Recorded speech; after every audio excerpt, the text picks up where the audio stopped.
Nega avvallari Buxoroda har bir bola ilm izlagan?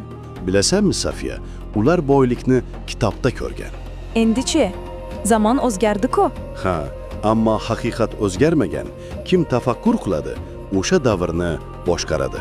Buxoro olimlari yillar davomida ilm izlagan. Nima uchun? Chunki ular pulni emas, jarayonni sevgan. Pul muhim emasmi? Pul mehnatning soyasi, asl kuch esa sabrda.